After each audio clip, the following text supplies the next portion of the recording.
تو اب یہ اسی طرح کی خبر ہے کہ اب ان پہ حیرت بھی نہیں ہوتی. اس کی وجہ یہ ہے کہ یہ تو اس بات کے ماہر ہیں کہ یہ اعداد و شمار کو ہیر پھیر کر کے بدل لیتے ہیں. آپ کوئی بھی فارم 45 منگوا کے دیکھ لیں ہلکوں کا, آپ کو پتہ چل جائے گا کہ کس طریقے سے یہ 3 کو 8 بنا لیتے ہیں, 1 کو 9 بنا دیتے ہیں, اور کچھ بھی کر سکتے ہیں. تو جو ایسے کر سکتے ہیں وہ پھر یہ تھوڑی بہت ہیرا پھیری یہاں پہ بھی کر سکتے ہیں. لیکن بات یہ ہے کہ ملک کے اندر تو آپ کی یہ ہیرا پھیریاں چل جاتی ہیں, لیکن کیا بیرون ملک بھی آپ اس طرح کی کوئی ہیرا پھیری کر سکتے ہیں؟ آئی ایم ایف نے اس کے اوپر وضاحت طلب کر لی ہے, اور دیکھتے ہیں کہ وہ ایسے میں آئی ایم ایف کو مطمئن کر پاتے ہیں یا نہیں. ان کا جی ڈی پی بھی جھوٹ, ان کا ٹریڈ بیلنس کے اعداد و شمار بھی جھوٹ, ان کے کرنٹ اکاؤنٹ ڈیٹا کے اعداد و شمار بھی جھوٹ. کہ پاکستان نے 2023-24 میں $5.1 ارب کا ڈیٹا چھپایا اور 2024-25 میں $5.7 ارب کا ڈیٹا چھپایا. اب اگر میں آپ کو اصل نمبر بتاؤں تو وہ یوں ہوں گے کہ 2023-24 میں ہمارا کرنٹ اکاؤنٹ ڈیفیسٹ $2 ارب نہیں بلکہ $7 ارب ہوا.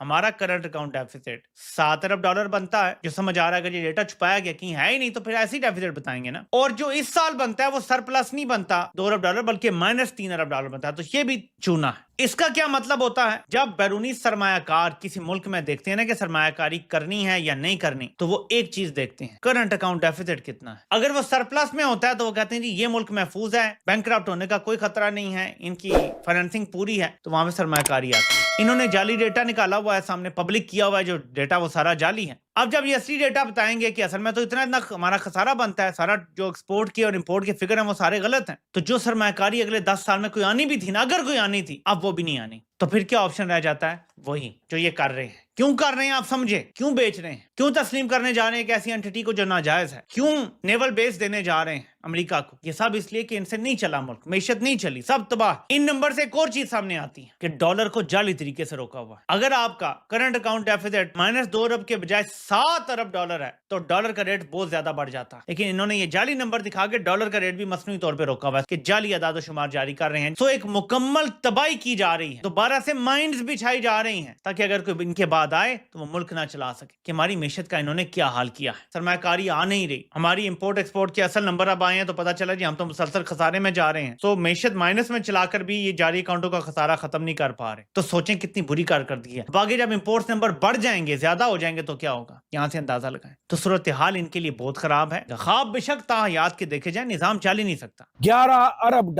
وہ ادارہ جس سے ہم $1 ارب لینے کے لیے ناک سے لکیریں نکالتے ہیں, گھٹنوں کے بل بیٹھتے ہیں, پتہ نہیں کیا کچھ ظلم ہم اپنی عوام پر کرتے ہیں, کتنی اقسام کے ٹیکس ہم پر لگتے ہیں, تب جا کے وہ مالیاتی ادارہ خوش ہوتا ہے اور پھر ہماری جولی میں چند سکے ڈالتا ہے, جس کے کھنکھناہٹ سے ہمارے جو حکمران ہیں ان کو چین کی نیند آتی ہے, کیونکہ عوام پر تو یہ پیسے لگنے نہیں ہوتے, یہ لگنے ہوتے ہیں اشرافیہ پر. اور اشرافیہ کے جو بابوز ہیں ان کے پاس طرح طرح کی ٹیکٹکس, ایسے ایسے فارمولے ہیں کہ وہ بیرونی دنیا کو متاثر کرنے کے لیے, ان سے فراڈ کرنے کے لیے, فورجنگ کرنے کے لیے بڑے ہنر مند ہیں. ہم صرف پاکستانیوں سے دھوکہ نہیں کرتے, ہم اپنے لوگوں کو صرف فراڈ نہیں لگاتے, ہم 1700 ارب جو ہے وہ صرف گندم سکینڈل میں نہیں کماتے, ہم 250 ارب صرف پیٹرولیم مصنوعات کی مد میں نہیں کھاتے. ہمارے پاس اور بھی گن ہیں, 5 ارب کی ہم چینی ایسے ادھر ادھر نہیں کر دیتے اور بار بار ٹینڈرز کرتے. ہمارے پاس اور بھی ہنر ہے, اور ہنر دیکھیے, کاریگری چیک کیجئے کہ دنیا کے سب سے بڑے ساہوکار جس کی جیب سے ایک پیسہ نکالنا دنیا کا مشکل ترین کام ہے. آئی ایم ایف جہاں پنجے گاڑتا ہے اس ملک کی معیشت تباہی ہوتی ہے, اس ملک کے عوام کبھی خوشحال نہیں ہوئے. لیکن ہمارے پاس دوسرا حل بھی کوئی نہیں.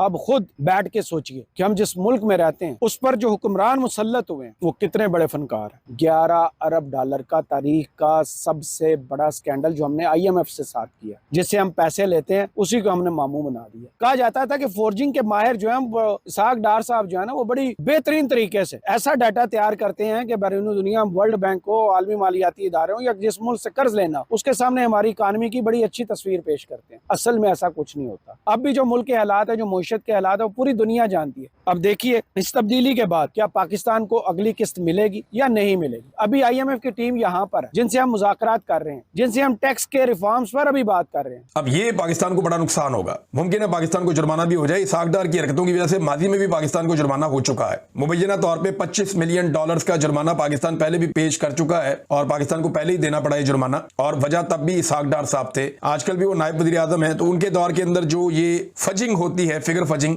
یہ ایک نارمل چیز ہے.